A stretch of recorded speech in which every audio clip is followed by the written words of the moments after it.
All morning long, cars have come and piled into this local nonprofit here in Waxahachie. I'm Blessing Uchuku, and coming up, I'll tell you how the World Cup helped them reach their goal. Well, the decorations are packed away and the international visitors have all flown home, but we're still seeing the impact that the World Cup made here in Texas. And we've got our own Blessing Uchuku joining us from Dallas right now. So Blessing, you really got to look at that impact firsthand. What'd you find? Hey there, Todd. As fans of Spain are celebrating and still waving that flag until the next World Cup, well, so is this North Texas business you're about to hear about. And it's not just from profits. As fans of Spain are celebrating and still waving that flag until the next World Cup, well, so is this North Texas business, and it's not just for profit. That early morning rush keeps Deidre Hammond and her team on their toes. No? Okay, let's make sure we keep these closed, guys. She's the new leader at C.A.R.E Services in Waxahachie, an organization helping people in nearly 24 cities and towns in Ellis County, just south of Dallas. We serve every family and neighbor in Ellis County at no cost, twice per month, to be able to come and get fresh groceries, fresh produce, all the things needed for a family to be thriving during this time when food and groceries and gas and costs have just soared. Did we weigh this in? Just like the population rate of Ellis County. We're gonna fill up these bins here. The 2025 census data showing more than 200,000 people calling this area home, a growth of more than 25% since 2020. They started lining up at 8 a.m. The increase means more food demand, and that's gonna require more money. This kicked off a World Cup idea for the city.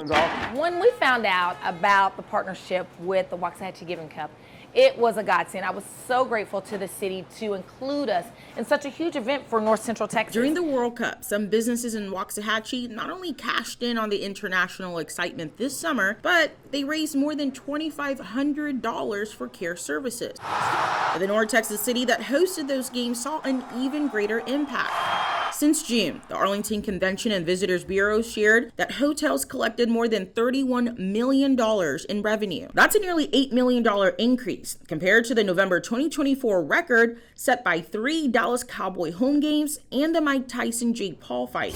There was a big push for public transportation with all the new visitors in Texas this summer. Very good. The Dallas Morning News reports the Dallas Area Rapid Transit, or DART, received more than $20 million in federal and local grants to make sure the wheels kept chugging along smoothly. You know, your typical Cowboy game, you probably have, less than 10,000 people taking public transportation to a game. Now you're going to have somewhere in the range of 25 to 40,000 people taking that. This month, DART reports there was roughly a 13% increase in ridership, touting the role public transit played. Thank you very much. Back in Waxahachie, even though the World Cup trophy is in Spain, Hammond made sure the business that picked the European country had a little something of their own. Congratulations. Thank you so much. As her team prepares to use that World Cup giving money raised to continue to help feed their community. This is a way that we are able to be the hands and feet of Jesus, essentially. I love it. In Waxahachie, Blessing Iwuchukwu, Spectrum News. All right, so Blessing, it's been, 3 days since the end of the World Cup. Those numbers, we saw there in your story, are those the final ones?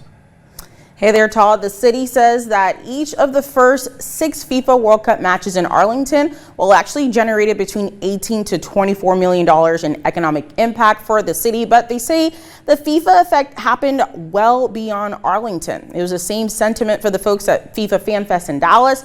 They say they won't have any numbers for economic impact until months from now. And for Arlington, they say that probably around September is when we'll start to see those final numbers. Oh, gotcha. So talking about alcohol sales, we heard, I think it was Boston, they were nearly tapped out of beer. How did Texas beer sales fare? Well, just like with the economic impact, Todd, it's still too early to say as well, but citing the Beer Institute, the Dallas Morning News reports that in the first 4 weeks of the World Cup, beer sales in bars, restaurants, stadiums, and other venues increased by 14% in U.S. host cities compared to the same period last year. Now, I reached out to some North Texas breweries. Michael Peticola is with Peticolas Brewing in Dallas. Well, he told me their tap room and distribution revenue were up almost 30%, which was a 35% increase compared to the same time frame last year. And it was the same story for Jack of All Gastro Pub and Brewery in Dallas's Bishop's Arch District for in-house alcohol sales, and wholesale distribution. The company tells me prior to the World Cup, they were in the mid 30,000s, but the World Cup brought them up into the low 40,000. So about a 10K increase, Todd. All right, Blessing Iwuchukwu, thanks so much. You're welcome. Well, the finale of the FIFA World Cup scored